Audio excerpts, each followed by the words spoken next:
क्या होता है जब भगवान गणेश की भूख बन जाए? एक राजा के अहंकार की परीक्षा।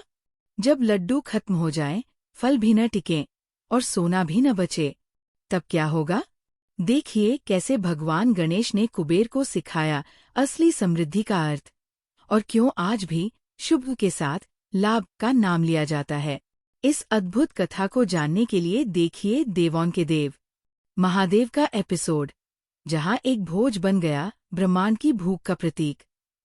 वीडियो शुरू करने से पहले कृपया हमारे चैनल को लाइक और सब्सक्राइब करें और लेटेस्ट अपडेट्स कभी मिस न करें। इसके लिए बेल आइकन दबाना न भूलें। अब चलिए वीडियो शुरू करते हैं। गणु भैया, भगवान गणेश की भव्य एंट्री होती है और उन्हें सबसे पहले भोजन करने का सम्मान दिया जाता है। जैसा कि सभी जानते हैं, गणेश जी भोजन बहुत जल्दी समाप्त कर देते हैं। ये देखकर कुबेर घबरा जाते हैं। गणेश जी कुबेर को आदेश देते हैं कि और भोजन लाया जाए। कुबेर धैर्यपूर्वक इंतजाम करते हैं।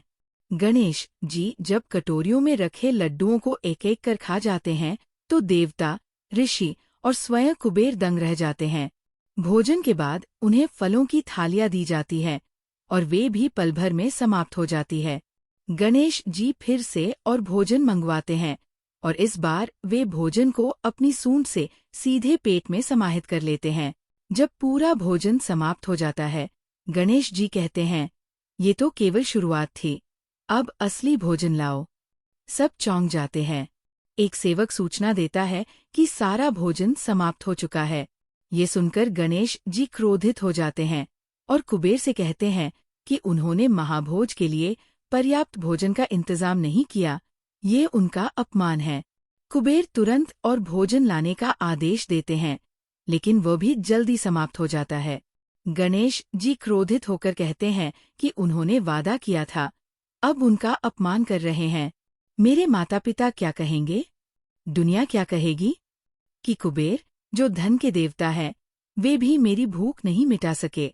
कुबेर उनसे निवेदन करते हैं कि वे बाहर से भोजन मंगवाने दें, पर गणेश जी कहते हैं कि जब उन्हें भूख लगी है, तब वे इंतजार नहीं करेंगे और जो भी सामने आएगा उसे खा लेंगे। गणेश जी अपनी सूंड से दरवाजे की सोने की कुंडी को चूस लेते हैं और वो खुल जाती है।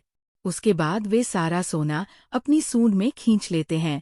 कुबेर विनती करते हैं कि ऐसा न करें, पर गणेश नहीं रुकते। सभी देवता ये दृश्य देखते हैं। पार्वती माँ परेशान हो जाती है कि उनके पुत्र की भूख शांत नहीं हो रही। गणेश कहते हैं कि सोना खा लेने के बाद भी उनकी भूख शांत नहीं हुई है। अब वे क्या खाएंगे? गणेश अब महल की ओर देखते हैं। कुबेर डर जाते हैं और हाथ जोड़कर कहते हैं कि महल न खाए।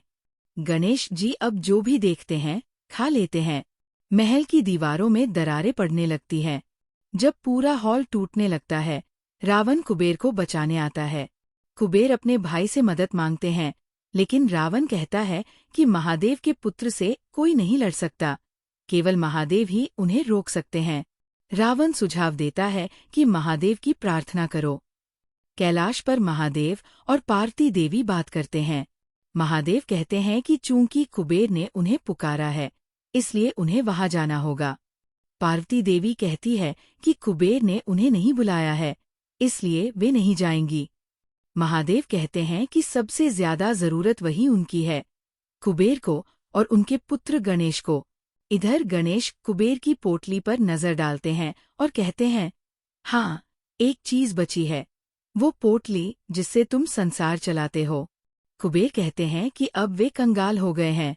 गणेश जवाब देते हैं, नहीं, तुम अब भी हो। कुबेर को सबसे बड़ा झटका लगता है कि वे अब भी जीवित हैं और उन्होंने गणेश की भूख शांत नहीं की। गणेश कुबेर को उठाकर अपनी गोलूमोलू बाहों में उठा लेते हैं। तभी एक आवाज आती है, गणेश। महादेव प्रवेश करते हैं। सभी उनका और देवी पार्वती का अभिवादन करते हैं। शिव गणेश को संकेत देते हैं कि कुबेर को नीचे रख दें। रावण भी महादेव को देखकर विनम्र हो जाता है। कुबेर महादेव की शरण में आते हैं। महादेव उनसे पूछते हैं कि जब उन्होंने वादा किया था, तो उसे निभाना क्यों जरूरी नहीं समझा? कुबेर कहते हैं कि उन्हें नहीं पता था कि गणेश की भूख अंतहीन है। महादेव समझाते हैं कि ये सिर्फ गणेश की भूख नहीं थी, बल्कि समस्त संसार की भूख थी जो उनमें समा गई थी। ये वही भूख थी जिसे कुबेर अपने धन से शांत कर सकते थे, लेकिन उन्होंने ऐसा नहीं किया। अब वही दुख और भूख उन्हें निगलने आ गया है। दूसरों की भूख मिटाने के लिए, दूसरों की मदद करने के लिए दान करना जरूरी है।